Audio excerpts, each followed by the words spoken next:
There's a reason why most people never become who they're meant to be. They always leave a back door open, a safety net, a just in case this doesn't work. But let me tell you something straight. That safety net is the reason you'll never fly. You can't climb the mountain if you're still thinking about running back down. You can't conquer the storm if you've already planned where to hide when the wind hits. There's no plan B, because the second you make one, you've already admitted plan A might fail. That's weakness talking. That's fear whispering in your ear, convincing you to stay small, to stay comfortable, to stay the same. You see, comfort is the real killer. It's the silent assassin that convinces you mediocrity is enough. But if you want to become something else, if you want to destroy who you were and build who you're meant to be, then you burn that bridge. You burn the boats. You erase the exit. Because when your only option is forward, your true self comes alive. That's when you find the animal inside. That's when you meet the version of yourself that doesn't quit. When there's no plan B, you stop negotiating with pain. You stop asking for permission to be great. You stop pretending like you're owed something just because you tried. Every day becomes survival. Every failure becomes fuel. Every setback becomes proof that you're still in the fight. People will call you crazy for it. They'll say, you need balance. You need rest number.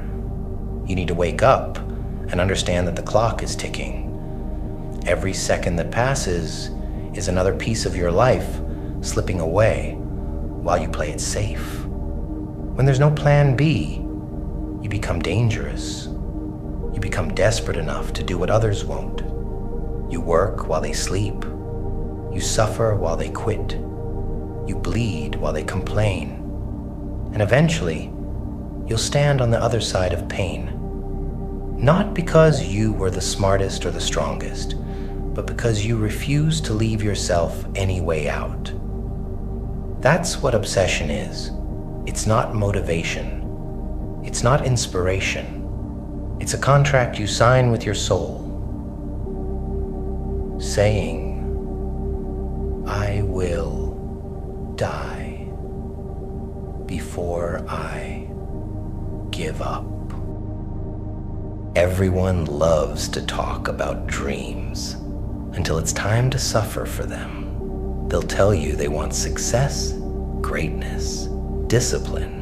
But the second it starts hurting, they start negotiating. They start adjusting. Maybe I'll try something else. Maybe this isn't for me. That's plan B talking. That's the voice of weakness. You want to know why I say stay hard? Because life doesn't give a damn about your excuses. It doesn't care about your feelings. The world is full of talented people who had plan Bs, people who could have been legends, but they let the comfort of an exit plan soften their edge. If you really want to see who you are, take away the fallback. Take away the safety. Take away the guarantee. When everything collapses and you've got nowhere to go, no one to call, no second option, that's when you meet the real you. The one that either breaks or transforms. And I promise you, if you can survive that moment without running, without quitting, you'll never be the same again. The people who make it to the top aren't the ones who had everything figured out. They're the ones who kept going when everything fell apart, when the dream looked impossible, when the body broke, the mind screamed, and everyone else said it's over. They didn't need a plan B, because pain was the plan. The suffering was part of the blueprint. When you commit to something with no backup, every cut, every scar, every sleepless night becomes a lesson.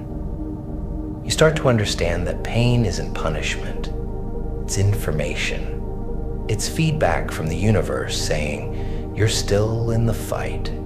You want to know what separates the great from the forgotten? It's not talent. It's not luck. It's this. They didn't give themselves a way out. They accepted that greatness is lonely, ugly, and brutal. That you'll bleed for years before anyone even notices. That your reward won't come in applause, but in silence, when you look in the mirror and finally respect what you see. That's the reward of no plan B. Freedom, ownership, power. So when you wake up tomorrow, look yourself in the mirror and make a decision. Are you all in or not? Because if you're halfway committed, you've already lost. There's no plan B for warriors. There's no plan B for those who rise from nothing. There's no plan B for those who choose to become legends. You either become it, or you die trying. When you walk this path, you'll lose people. You'll lose comfort. You'll lose everything that makes life easy. But in the process, you'll find something far greater, yourself. The real you. The one built in darkness. The one forged in failure. The one who didn't flinch when there was nowhere left to run. So, burn the boats. Destroy the exits. And when life asks you if you've got a backup plan, you look it dead in the eye and say, yeah, my backup plan is to win